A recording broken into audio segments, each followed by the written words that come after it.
সুধী দর্শক, আসসালামু আলাইকুম। সবাই কেমন আছেন? আবার স্বাগত জানাচ্ছি আমাদের আজকের ভিডিওতে। আজকে এই ভিডিওতে আপনাদের ভয়ঙ্কর একটি উদ্ভিদের সাথে পরিচয় করিয়ে দেব, যেটা দেখতে অনেক সুন্দর কিন্তু আসলে খুবই ভয়ঙ্কর, যেটার কারণে আপনার মৃত্যু পর্যন্ত হতে পারে। চলুন দর্শক, তাহলে জেনে নিই সেই গাছটির সম্পর্কে। গাছটির ইংরেজি নাম পার্থেনিয়াম। ডেজি পরিবারের মধ্যে সূর্যমুখী উপজাতির উত্তর আমেরিকার গুল্ম প্রজাতির বংশধর। এই গাছটি আপনার আশেপাশে ছড়িয়ে আছে, যেমন রাস্তার দুধারের জমির আলে পরিত্যক্ত জায়গাতে। গাছটি শিরাযুক্ত নরম কাণ্ড বিশিষ্ট এক বর্ষজীবী উদ্ভিদ। পার্থেনিয়াম নামটি এসেছে গ্রিক শব্দ থেকে, যার অর্থ কুমারী।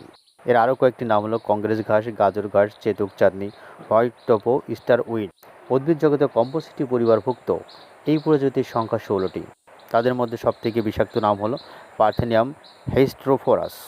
গাছটি দেখতে গাঢ় ক্ষুদ্র আকৃতির, 2 থেকে 3 ফুট লম্বা হতে পারে, চিরসবুজ এবং ফুলের রং সাদা। গাছটির বৈশিষ্ট্য: পাতা খাদযুক্ত, অনেকটা চন্দ্রমল্লিকা গাছের পাতার মতো। জন্মের মাসখানেকের মধ্যেই ফুল ধরে। ফুলগুলি সাদা ও ক্ষুদ্র আকার। 4 মাসের মধ্যে জীবনচক্র সম্পন্ন করে। একটি গাছ থেকে 4 থেকে 5,000 গাছ জন্মাতে পারে। এটাই পার্থেনিয়াম গাছের দ্রুত বংশবৃদ্ধির অন্যতম কারণ। বীজ হালকা ও প্যারাশুটের মতো হওয়ার কারণে তার দ্রুত গতিতে ছড়িয়ে পড়ে এবং এভাবেই তার বংশ বিস্তার করে দ্রুততার সাথে। দেশের বিভিন্ন এলাকায় কৃষি জমির আইল, পরিত্যক্ত কৃষি, অকৃষি জমি, পরিত্যক্ত জায়গা এবং রাস্তার দুধারে এই পার্থেনিয়াম গাছগুলো দেখা যায়। এই গাছগুলো দক্ষিণ এশিয়ার ভিতরে বাংলাদেশ এবং ভারতে বেশি দেখা যায়। যদিও বাংলাদেশ, ভারতে এই গাছগুলো বেশি দেখা গেলেও এই গাছগুলো কিন্তু আমাদের দেশের না, যার আদি নিবাস উত্তর ও দক্ষিণ আমেরিকা, ওয়েস্ট ইন্ডিজ এবং উত্তর পূর্ব মেক্সিকো। কিন্তু ভারতবর্ষে এই গাছ আসার রয়েছে এক সুদীর্ঘ ইতিহাস। সময়কাল 1945। মার্কিন কংগ্রেসে একটি গৃহীত আইন, যার নাম পিএল 480, অর্থাৎ পাবলিক ল 480। বিশ্বের উন্নয়নশীল দেশগুলিকে খাদ্যশস্য সাহায্যের জন্যই এই আইনের অধীনে ভারতবর্ষে পাঠানো হতো গম। এই আমদানিকৃত গমের মাধ্যমেই ভারতবর্ষে প্রবেশ করে পার্থেনিয়াম। ভারতবর্ষের পুনেতে সর্বপ্রথম এই গাছের প্রাদুর্ভাব দেখা যায়। পরবর্তীতে পশ্চিমবঙ্গের ডানকুনি রেল অ্যাড এই গাছ দেখতে পাওয়া যায়। বাংলাদেশ সহ ভারতের সর্বত্রই এই গাছ দেখা গেলেও ভারতের একমাত্র রাজস্থান বাদে সবকটি অঙ্গরাজ্যতে এই গাছ দেখতে পাওয়া যায়। ভারত এবং বাংলাদেশ মিলে এই গাছ দখল করে আছে 50 থেকে 60 লক্ষ হেক্টর জায়গা। উত্তর আমেরিকার জিকারেলা আপাচি মানুষ গুয়াউলের রস বা পাইথেরিয়ামের রস ঔষধ হিসেবে ব্যবহার করত। এই পুরো গাছটি সম্পূর্ণভাবে ক্ষতিকর, বিশেষ করে ফুলের রেণুতে অবস্থিত স্কুটারপিন ল্যাকটোন জাতীয় বিষাক্ত পদার্থ, যাকে পার্থেনিন বলে। Contact dermatitis, skin allergy, eczema. ফুলের রেণু বা বীজ নাকে প্রবেশ করলে হবে হাঁপানি, শ্বাসকষ্ট ও জ্বর। যাদের অ্যালার্জি আছে তাদের অধিক সচেতন থাকতে হবে, কারণ তাদের চামড়ায় যদি এই রস একবার লেগে যায় তাহলে সেখানে ক্যান্সার পর্যন্ত হতে পারে। ভুলেও এই গাছকেও স্পর্শ করবেন না।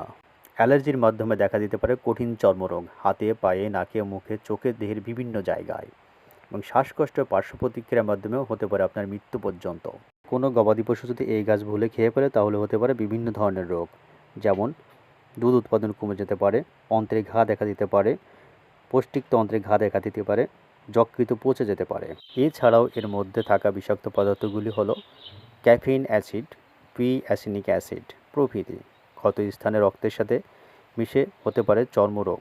যেমন মানুষ ও গবাদি পশুর ক্ষতি করা ছাড়াও ক্ষতি করছে ফসলের, দখল করে নিচ্ছে ফসলের জমি, কমিয়ে দিচ্ছে জমির উর্বর ক্ষমতা। সতর্কতা: তবে এই আগাছা দমন করার সময় অবশ্যই আপনাকে সতর্কতা অবলম্বন করা অত্যন্ত জরুরি। সমস্ত কিছু করতে হবে হাতে রাবারের গ্লাস বা পলিথিন প্যাকেট জড়িয়ে ও মুখে মাস্ক লাগিয়ে। বলা যেতে পারে সম্পূর্ণ নিরাপত্তা নিয়েই এই আগাছায় হাত দেওয়া দরকার, তাহলে হতে পারে নানান রকম অসুবিধা। আমাদের চারপাশে যেভাবে এর বিস্তার ঘটেছে অনেকটাই অজ্ঞাতসার। জনসাধারণকে এর গুরুত্ব সম্পর্কে সচেতন করতে হবে। চিকিৎসক, বিজ্ঞানকর্মী, স্বেচ্ছাসেবক সকলকে এগিয়ে আসতে হবে। প্রশাসনকে গুরুত্ব দিয়ে ভাবতে হবে একে কিভাবে নির্মূল করা যায় সে বিষয়ে। এইসব যত তাড়াতাড়ি করা সম্ভব ততই মঙ্গল। যেভাবে এই গাছটি দুর্বার গতিতে বিস্তার করছে তাতে আগামী দিনে ভয়াবহ আকার ধারণ করবে সে কথা নির্দ্বিধায় বলা যায়।